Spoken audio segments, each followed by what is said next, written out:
Whether you just unboxed a shiny new UDR, you're on the fence about buying one, or like me, you're staring at a cheap used rescue project from my last video, this is the most important video you'll watch for this truck.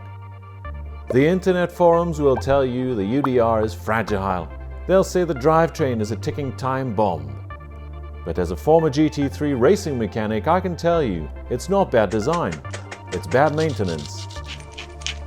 Factory grease isn't enough, and running it until it breaks is the most expensive way to enjoy this hobby. Today we aren't just cleaning, we're giving the truck the care it needs to minimize bench time, maximize fun, and stay ahead of running costs. We're going to tear this down to the bare chassis, identify the hidden wear points even experienced owners miss, and rebuild it to a standard that doesn't just survive the desert, it dominates it. Welcome to the Masterclass. Let's get to work. Let's take a look. This actually looks in good condition. Yeah, I'm surprised. It's in very good condition. They even adjusted the meshing of these two gears. I know that that's an issue on these things when they're built at the factory.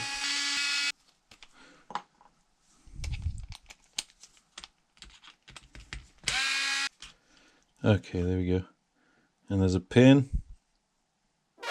There is no pin. Okay, they removed the pin. Interesting.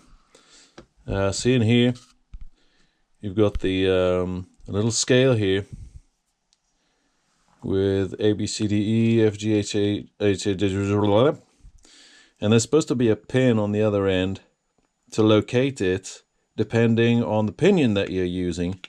But apparently the guy I bought it from did his own meshing, so you can mesh this as you will, whereas with the pin it just sets it in a given location. Okay, interesting.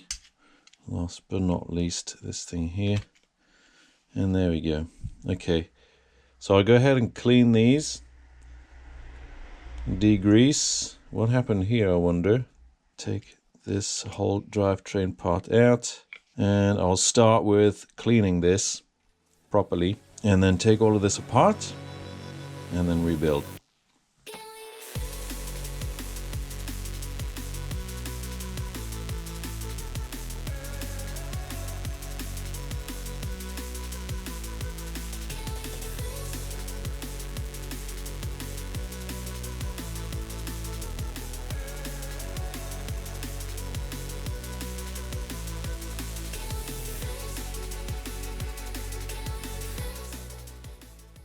I'm just looking for where it would justify the replacement of the parts. So that means that the tolerance in between them has to be like within certain like reasonable limits. This is good. This part's okay. This is fine. The splines are nice. And then this planetary gear thing is running quite dry. I think this is one of the things that you could clearly hear during the test run. Okay, so there's a bunch of bearings in here, which we're going to check. Now let's just pause the video here for a second, because this is something very interesting that you don't often see. It's called a planetary gear system. This is composed of a ring gear, which surrounds the whole system, the sun gear, which is in the center, and the spider gears, which orbit around the sun, a bit like the solar system. Now the way it works is the sun gear actually meshes with the planets, which in turn meshes with the ring gear. Now this enables high torque output, and you'd typically find this in the automotive domain in an automatic gearbox, for example. And obviously planetary, like the ring gears and the planets over here, have some wear in them. You can tell by the gray matter that lies within. You know, there is considerable wear. But there's a lot of wear in there, in between the teeth. Like the way they're meshing together. This is the last time this part can be serviced. Ultimately it's going to need replacing. But I think I'll rebuild it as it is. Just give it a good clean. and re-grease the parts. It's going to be fine. You can hear the, don't know if you hear that, but the bearing's running dry. I'll show you how we can recondition these. You don't necessarily need to change them. So I'll use the big one here to make it easier to understand. But with a sharp blade, you can go under the lip of the shield and just pop it off, like so. Then you can clean it. Yeah, this bearing is running dry, so I'll just do that. Go under the lip, try not to damage it, and then just pry it off. There we go. I'll do this real time so you know exactly what's going on. And just dip this into the cleaning agent. I've got some brake cleaner. Works very well. Cleans your brakes, but cleans a lot of other stuff as well. And just roll the bearing inside there. There you go.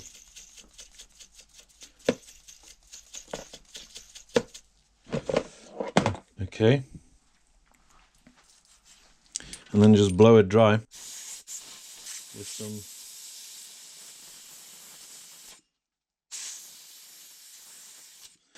some compressed air. And there you go. Okay, so it's relatively free.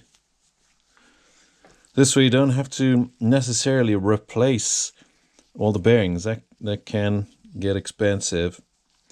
And all it needs basically is servicing. So if you have some time to spare, save yourself the trouble and the expense of, yes, it's more like saving yourself the expense of renewing parts that are unnecessarily need renewing. And these bearings are fine. There's almost no radial wear. It's just that it's running dry, so it needs to be greased. I use this stuff, Castrol's Ferrol, pardon me. Okay, and then I'll, with obviously some clean hands, just dip this thing in there. Oh, well, there you go. And pack the, just pack the bearing with grease. And just press the shields back on.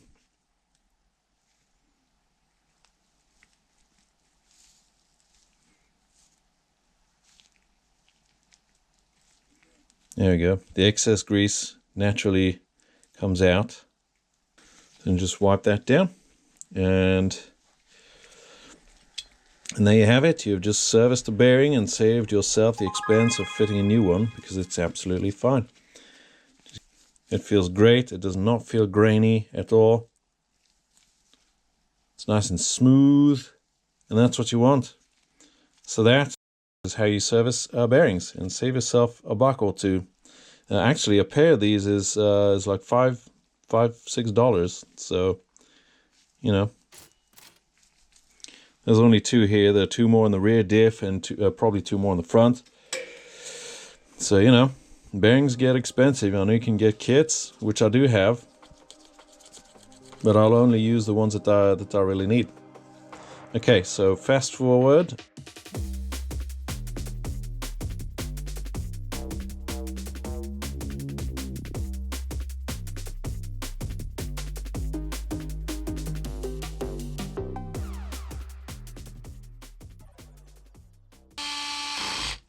Okay, now we're done. So the brilliant thing with this is that you have like a torque setting, and you can torque it all the way down to basically finger tight.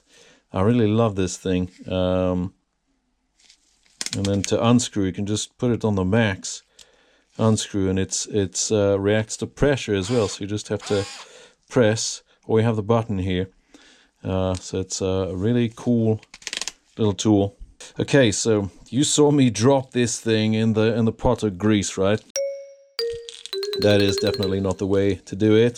So now I'm just going to run it a bit and make sure that all the excess grease is pushed out.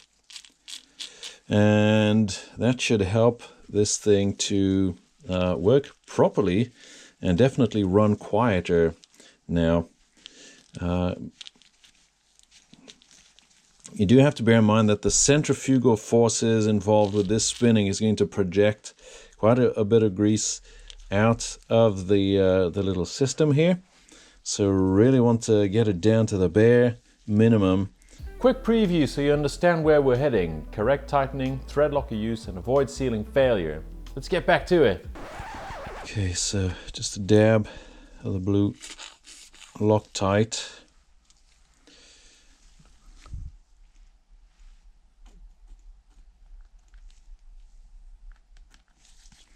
There we go. I've had this thing for forever and there's still some in it, and bear in mind that I was a professional mechanic and working on classic cars and Ferraris and whatnot. And I do use it quite a lot, but you do need to be sparing with it. Okay, so this was fairly tight. I'm just going to bring it home and do as I did when I was untightening it with the pliers, because you don't want to ruin the head of these things. They are like mildly fragile. This one is already slightly rounded off, and I am being careful. So to avoid getting plier teeth marks, just use a rag. And yeah, okay, that's fairly tight. That's not going to go anywhere. Okay, and so now I can, with my little tool here, torque it up and then just press and make it run. How convenient is that? The excess grease is out. So see, if you have this inside the model, it's just going to go all the way into the transfer case. Bear in mind that dirt gets stuck to grease. So it might seem like a good idea to grease the heck out of this, but it's not. Good. Item number one, the what is it called? The transmission planetary gears are serviced. There you go. Item number one, done and dusted. Moving on. And I know that there's a little gasket in here. Oh, there we go. Let's pry it open.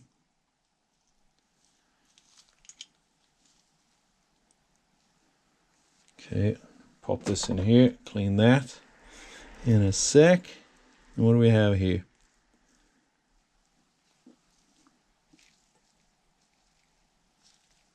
Some nice thick diff grease. Fast forward to taking it apart and cleaning everything up.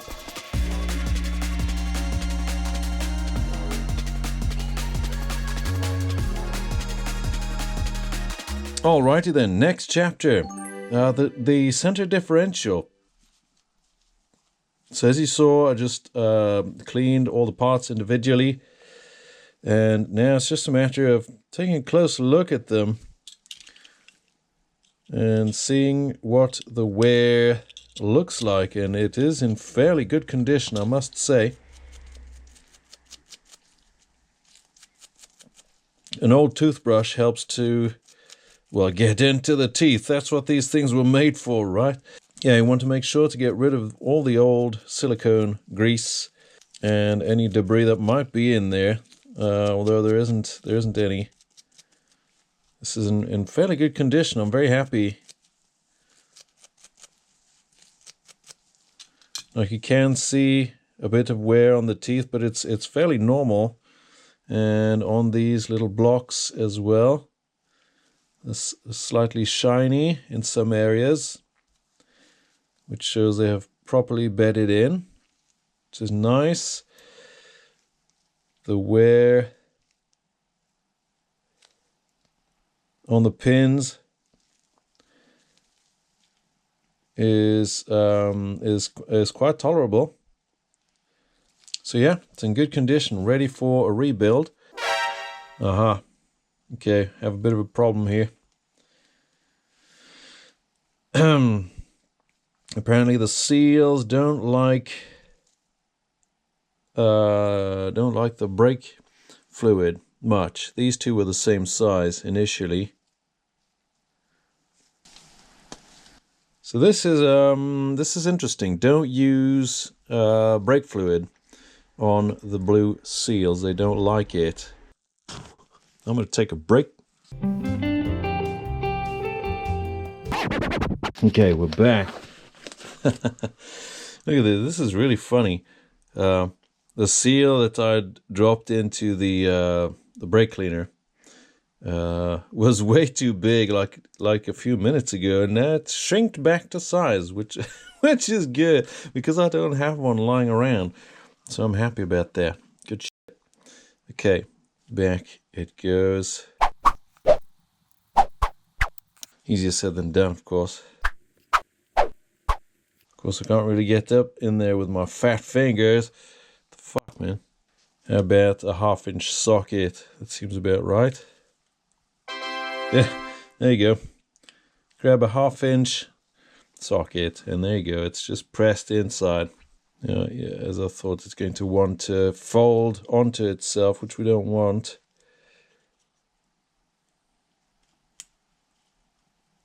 So there you go. Okay, nice.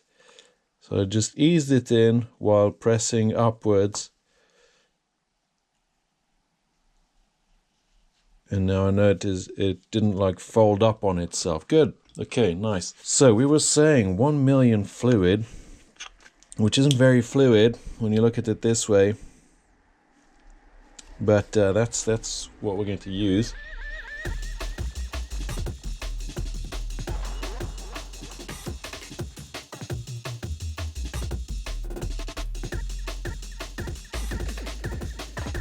This really isn't that difficult.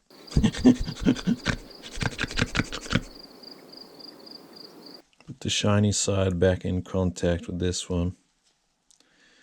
There we go, and then we're going to want to have the little notch facing downwards. It helps with the flat of the screwdriver to keep the notch upwards right here.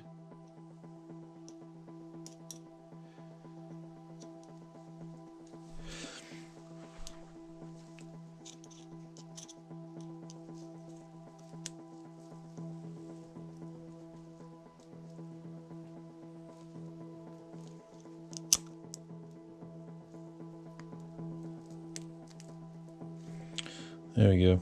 That's a positive fit. Very nice. Happy with that.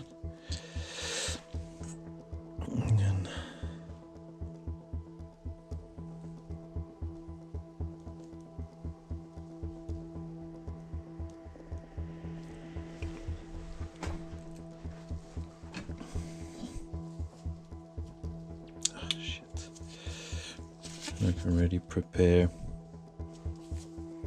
this part. Okay, there we go. Nice. And same as this. See, if you just shove it in there, it's going to fold onto itself, and the sealing isn't going to be that effective. See? I don't know if you can see it. It's folding into itself, so that's no good. I'll put it down here. Hope you guys can see. So I'm using the table right now to push upwards naturally. And just sort of push the lip of the seal over the part. There we go. Oh, it's in there. Oh yeah, I can feel it. Oh shit. Okay, don't pull it out. Do not pull it out. I think there's enough in there. When I place this in, the volume of this gear is going to displace the content. So this gasket here isn't new, obviously, but it looks all right. It's not torn. So it looks good to me.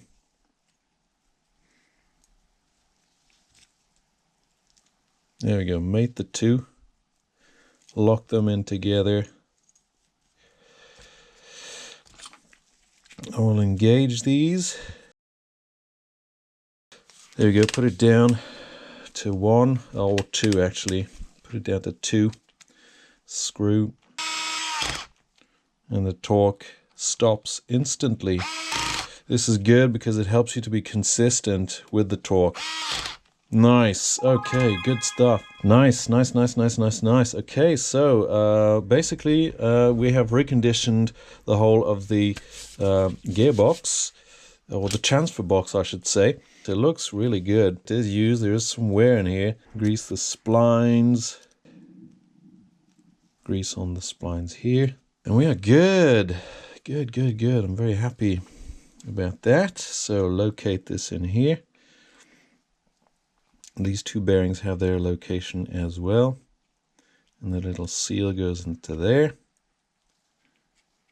1 and 2. Okay, we are home. Good stuff. Okay. Oh, I'm forgetting something. I forgot the bearing here. I forgot the 2 bearings. What an idiot. You must be yelling at your screen right now, you fucking retard. There we go. Nice. Okay, good stuff. We can close this up, which goes where? Can't remember. Nice, okay, and then this. I'll engage them a couple of turns before going with the electric driver, because the plastic has threads in it. It's threaded, and you could say, well, it's okay. I mean, just make a new thread with the screw. Okay, but you can do that only a certain number of times, like once or twice, before the thread is going to be completely stripped. And then you have to buy a new case, or fit a bigger screw, or, you know, get into some ridiculous modifications of the sort, which I don't want. So I'll just engage them, and it goes really freely into this. If I feel like it doesn't, just back it out. And I don't know if you can hear it. There, it sort of clicks. That's when the thread is aligned, and then you can go back in. There we go. Set this to the minimum. Yeah, so that's barely enough. Okay, we'll put it on number 2 then. I think that's going to be too much. Let's see. There we go. 2 is good. Nice. The seal is properly located. Good. Beautiful. This feels nice and creamy. I like it. Nice. So that's the transfer box done. Now this thing gets stripped really easily, because it's got Loctite on it. A little wire brush is not something that I have. I only have a big one. Chapter 900, we can service the motor. Okay, so servicing the motor is fairly straightforward.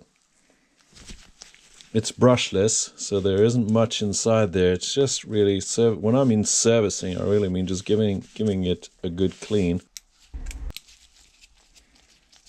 There we go. Made in Thailand, that's interesting.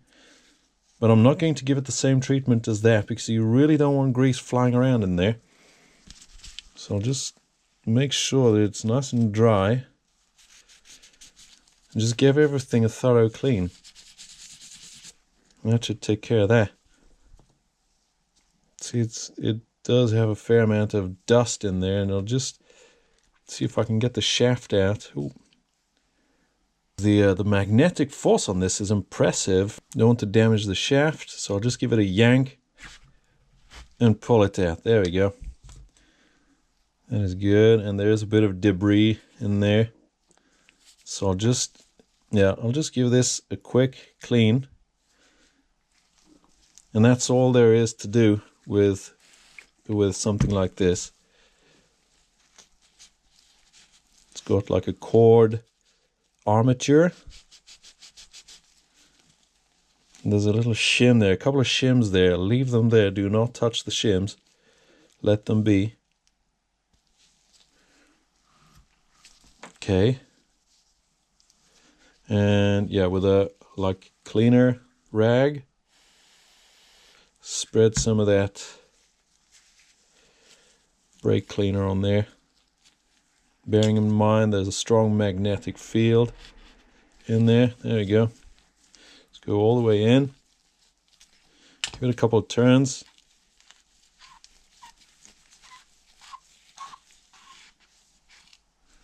And there we go. That's all the dirt that was in there.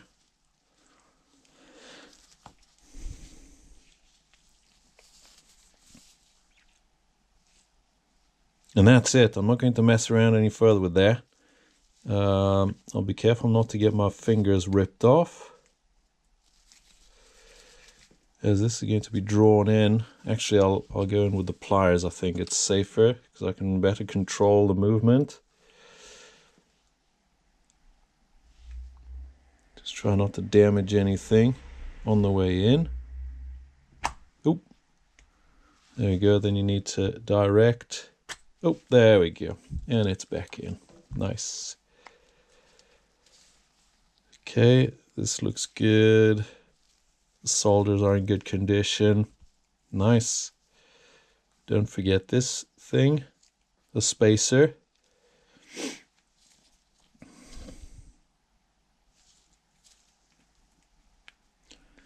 Then the bearing shaft.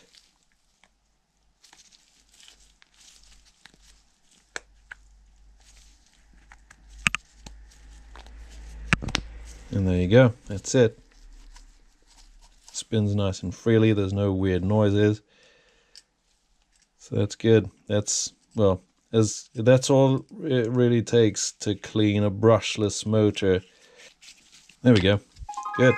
Okay, so now I can slap it back on here.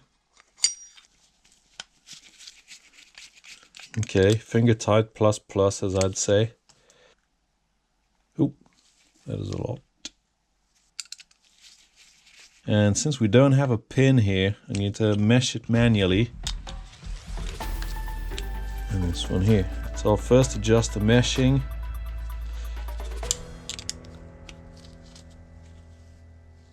You have a few minutes before the Loctite dries.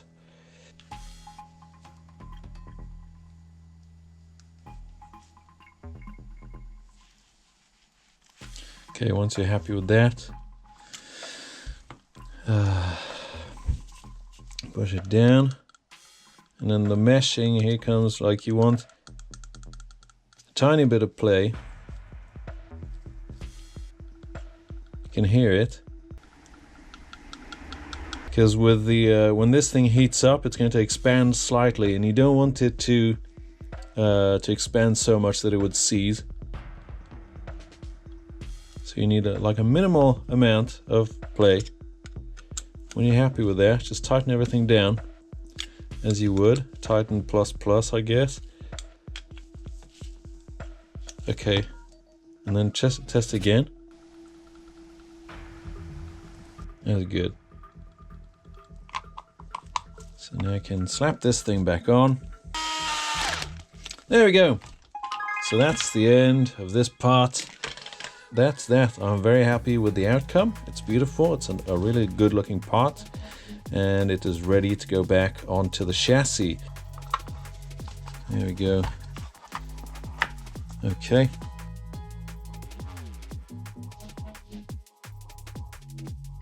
That's why it's so important to keep these things for future reference. 4x14 4 times.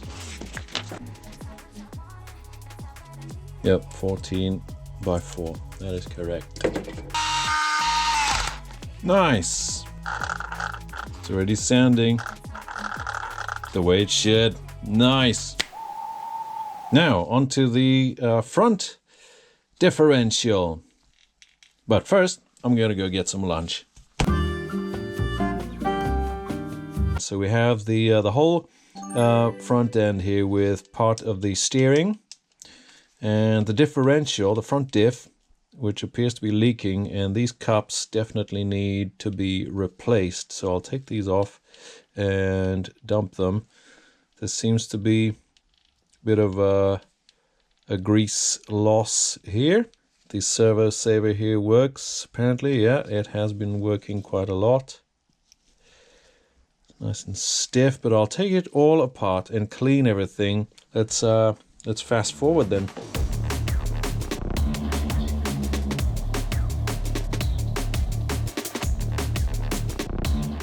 Front diff case slash steering. But these bearings are sounding quite crunchy now. It's not a surprise because this is like the underside of the car. You've got the suspension arms coming here.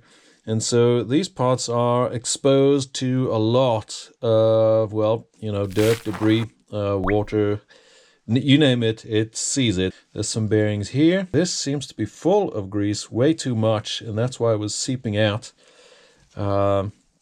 These bearings obviously are quite exposed as well. And the cups here are completely knackered. You can see the like the wear in it in the slot. Just look at that. All that stuff floating was inside the bearings. Look at all the grease that is in there. It serves no purpose to cake that stuff in grease. Look, all of this grease is not getting used. Save yourself the expense and just don't put so much. You don't need that much. All this goes to waste and it goes inside the bristles of my brush and it's a pain in the ass. You know that video game Detroit Becomes Human? It's it's like the blood of the replicants or whatever they're called. I like that game. Don't know about you guys.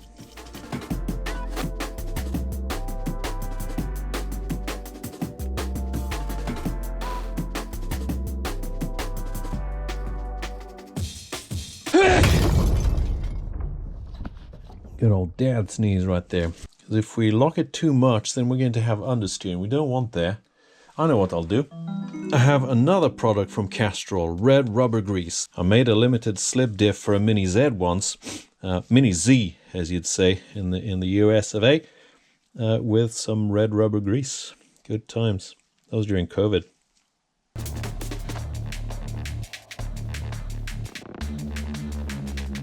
I'm having so much fun. Don't know about you guys, but I'm having so much fun with this.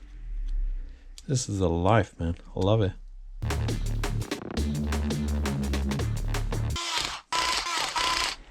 And there we go. Front diff has been completely reconditioned. Oh yeah, that's nice. It allows for differential action, but it's not going to lock it up. So that's good. That is really good. And this is fun. You really can't go wrong unless you're a complete idiot. Yeah, this looks good as well. There's a bit of wear on it.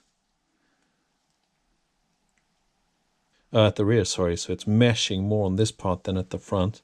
Okay, so let's have a look. How's this thing meshing?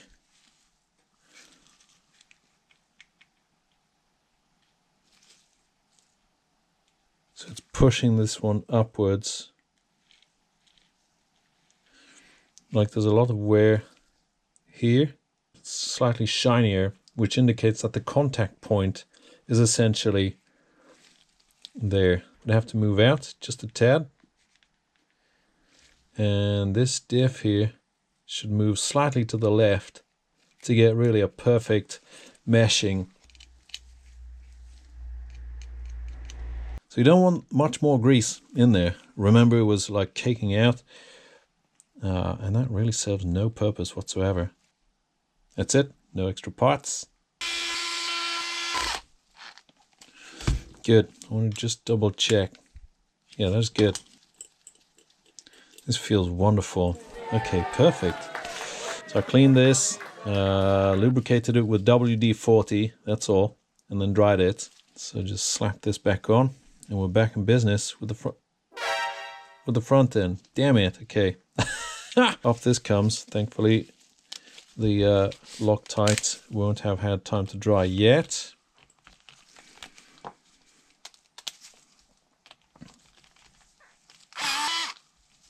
Ah, what a retard. Nice. Look at that. Oh yeah, that is like brand new. Perfect. Nice. Zip this up.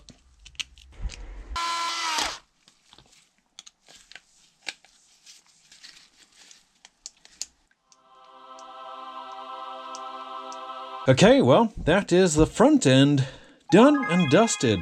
I can slap that back onto the chassis.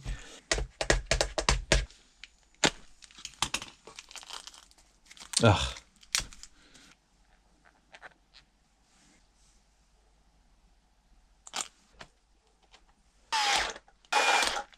There we go. Nice. Nice and tight, that diff. I like it. Okay, good. Doing good progress. Okay, so I just want to test it. I can't remember which channel it's supposed to be on. Channel 2 is steering.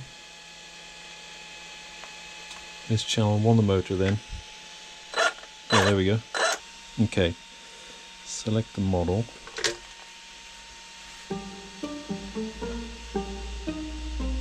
See if we can link. Come on then. Why is it not locating? Okay, reset Bluetooth. Hit this shit. Let's go. Ah man, I've been through this like last time. It was hell. Reset Bluetooth. Press the search. Okay, and then press here. It isn't connecting. Why? Connect already. What the fuck? App is needed. Yeah, no. Okay, 1, 2, 3, 4. We done? Oh, it's not working anymore. What the fuck? Okay, so it's not connecting. Traxxas link, an optional. It's supposed to be connecting. Okay, so it took me a while. But what I did after all was to just reload the app. So I closed the app and then reset it. Okay, so I already selected the UDR, vehicle history, garage, model setup, spur gear 5127, that seems right. 6S, VXL, Valinian, okay, so that's good. ESC. Battery 4 to 6S, 4 poles, okay, we're good. Channel setup, okay. Steering, okay, well, we'll sort that out with the wheels on, it'll be easier. Traxxas stability management, transmitter must be on and connected, which is the case, right? Why is it not connected? It disconnected, did it? It's disconnected, why? Okay, connected. Touch here to proceed with the firmware update. Ah, fucking hell. Ah, man. Okay. Well, be right back. TQR transmitter disabled. No firmware detected. What the f? Why is it? It's not disabled. What are you talking about? It's right here. What the hell? I've never done this before. What is it doing? Updating my transmitter. Okay, this is going to take a while. Wrapping things up. Okay, what is it doing? Please power the transmitter. Vehicle off. Okay. Vehicle off. Transmitter off. The update screen. Okay, so yeah, power it back on, I guess. Is it connected? Yeah, it is. Linked max. No. Traxxas link was for a moment. Okay, proceed, that's fine. There we go. Good stuff. Okay.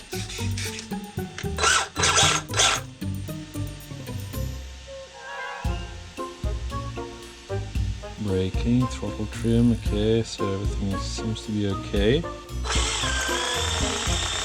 Okay, we'll have to wait and see. Okay, I'm just happy that it's all powered up, it all works. I can adjust the endpoints and all of that crap afterwards. I just wanted to get the electronics in and test it before everything goes onto it. So okay, we're good. Some people wonder what this rubber bung is for. Now, if you run this thing in humid environments, you can just pop this cap off and let the condensation go out while you store the model. Then you just pop this thing on. Don't you go wiring stuff through here.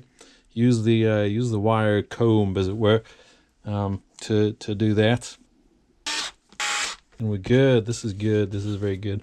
Okay, so the electronics are in. That's fine. Chapter closed. Chapter done.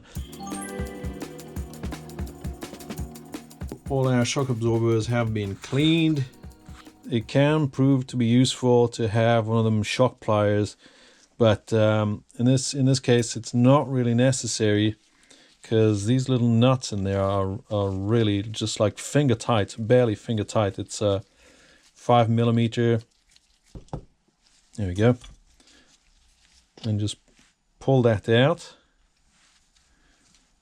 and upturn the shock body. Now if you're having a hard time, you notice that there are a couple of flats here at the top to accommodate a 16mm spanner, but usually just a little nudge with the pliers, just like barely hold them in your hands and you should be good. So untighten the cap. This is part of a different kit. That's a bit of a pain, but it's a part of a different kit, and this is the essential part that you're going to need to replace in these shock absorbers, because that's where it leaks oil from. So you have a little washer, like a PTFE Teflon washer in between the two seals, and you get a new cap as well in the kit. Okay, so I'll just get my brake cleaner fluid and douse it in there.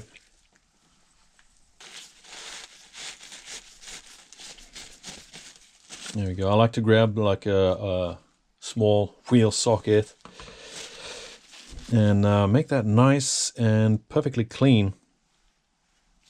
And this one does show traces of wear on the inside, kind of like scoring marks. But this will have to do. So I'm just going to go ahead and clean all of these in the same way I did this. And then I'll be ready for rebuild. Now the way to proceed with this is fairly simple. Place the little screwable cap on it. Just carefully put it onto the shock body. Then a little PTFE washer. Then the other O-ring, X-ring, whatever it's called. Make sure that they do have a bit of shock oil on them so it's easier for them to fit. There we go, and then simply drive them home. There we go. Pressing one in and the other. It'll have a tendency to try to push itself out. But okay, they're both in.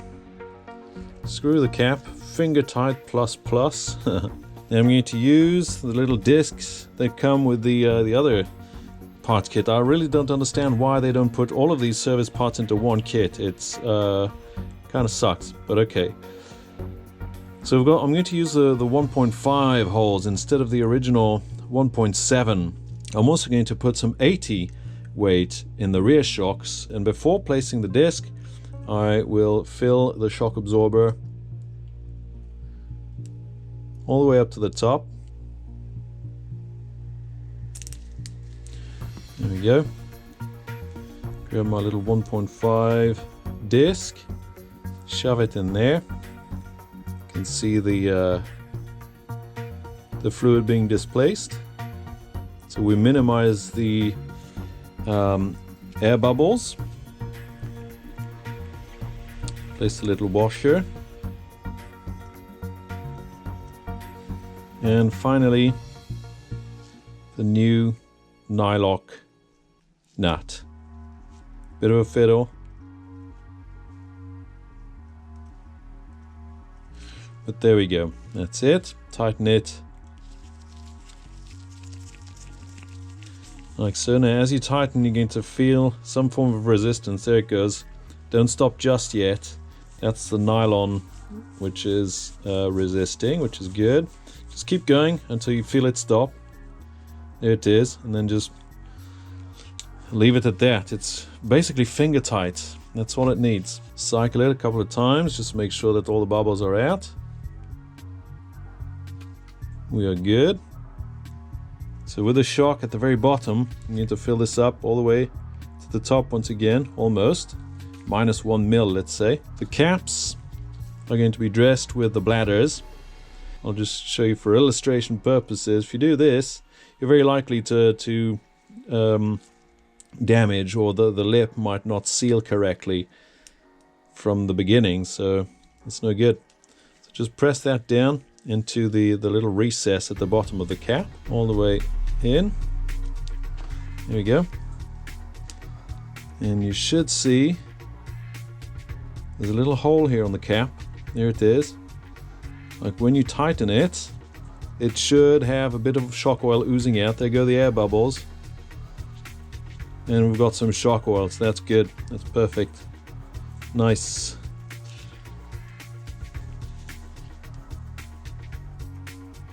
Okay, finger tight plus plus, let's call it that. And now cycle the shock, and it should bounce back just a bit. That's the bladder doing the work. Nice. That one is good to go. From here on, I think you pretty much get the idea. We need to set it at 19 mil. There we go, that's about it. 19 millimeters. That'll be the base point. Get this thing back on.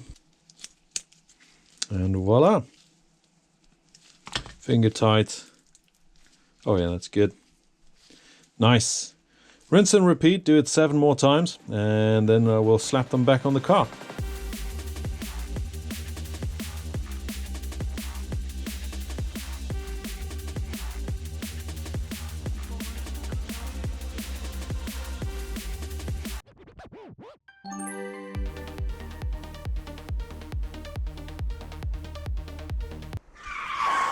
Okay, so all the bearings are clean. And here, check this out. Hang on. Oi.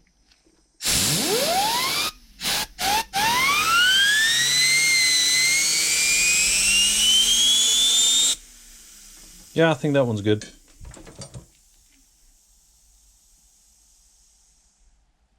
Nice.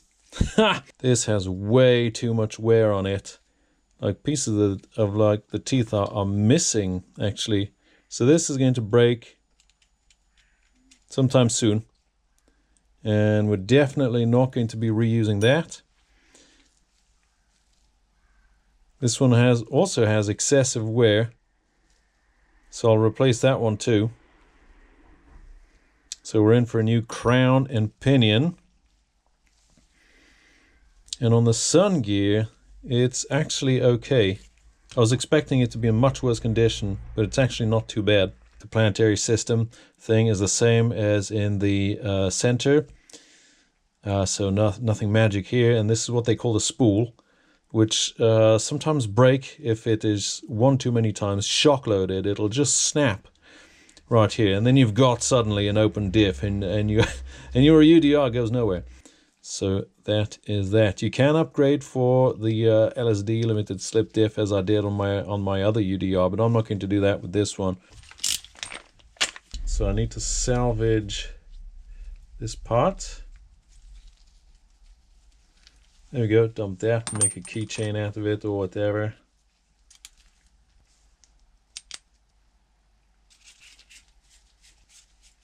Okay, so now I can torque it down to 2. Whoa, okay, hello.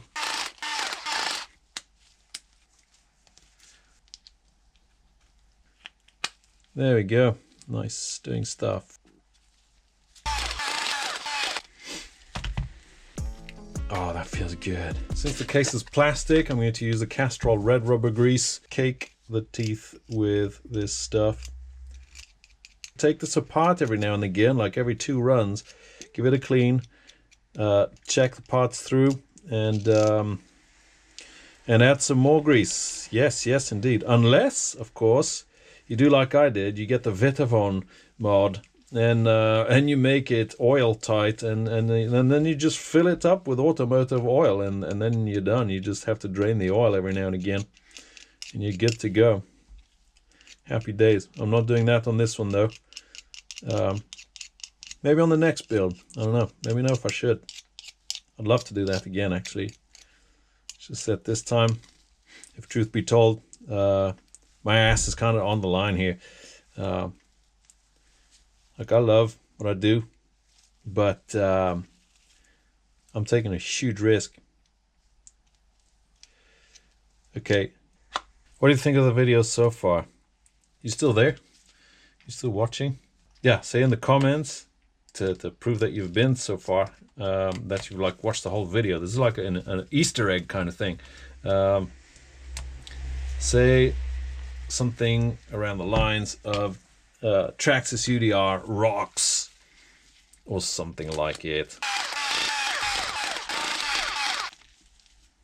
Okay, good stuff. Chuck that in there. Chuck that in there. Nice, nice, nice, nice, nice. Okay, this thing should be facing backwards. My memory serves me correctly. There we go. And a 1, 2, 3, 4. Da da da da da da da da. Get up, get on up. Okay, good stuff. Although it doesn't really matter, but these are locked in together just for the beauty of it. I want to align the shafts as best I can. Okay, there we go. They are splined the same way. Sorry guys, that is just the way I am. So that's good. That is the rear axle complete, done and dusted. I can reinstate. I noticed that the previous owner did not put the discs, the disc brake things. He took them away and put these metal hexes, which is actually a good idea. Okay, so most of the drivetrain is done. This looks okay. I think they'll clean up quite nice. There's not too much play in here. There's a lot here. There's a huge amount of wear in these parts here, so I'm going to replace those. Obviously the bearings are going to come out, so this is all right. I'll just clean this up and I will replace this because it's clearly had a hit too many to the head. Makes no sense in keeping this completely bent. This will be renewed on both sides. It's like completely oval. It's crazy. Even the pins are worn. Holy crap, I've never seen that before. I've seen my fair share of worn RC vehicles, but this one, wow. Like the... Interesting. Here's a little trick to remove the bearing. I'm using a 7mm wrench. Push the bearing out. There we go. So this looks like it's solidly built. It's got a bit of a funny shape to it. So the original one measures roughly 4.5mm. And this one at its thickest point is 5.5. So that's more than 1 mil. But it has an irregular shape. It's very strange. But okay. It comes with the hub fully mounted, which is pretty cool. It feels kind of notchy when you're at the extreme angle, but that'll wear itself in very nicely. What I'm going to do is I'm going to add a little drop of oil in there.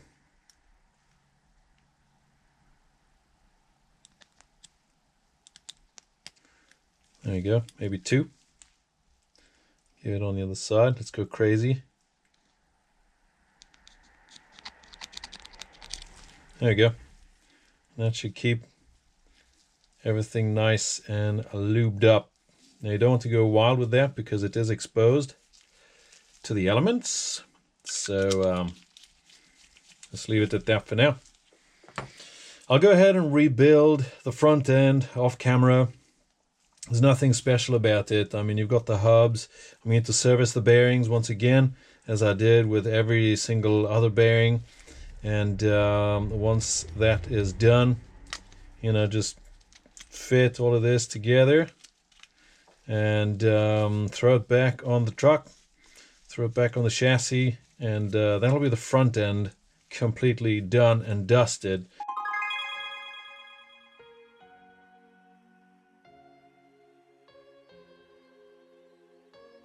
If you've made it this far, you've done something most people never do. Whether you followed along step by step or you just watched to understand how this truck is built, you now know this platform inside and out. This wasn't a quick video. It was meant to be used, paused, rewound, and saved. If you actually serviced your own UDR alongside this video, you should be proud of that. You didn't just run it, you maintained it properly as you would a race car. This is exactly why I built this as a single, complete teardown. So you'd have one reference you can come back to whenever this truck is on your bench. Use it with the checklist. Take your time. Don't rush the process. Mechanical sympathy always pays off. Thank you for trusting me with your time and with a truck that means a lot to you. I don't take that lightly. Reading the comments, seeing people apply all of this properly, that's what makes this worth doing. From here on, every other video builds on this foundation.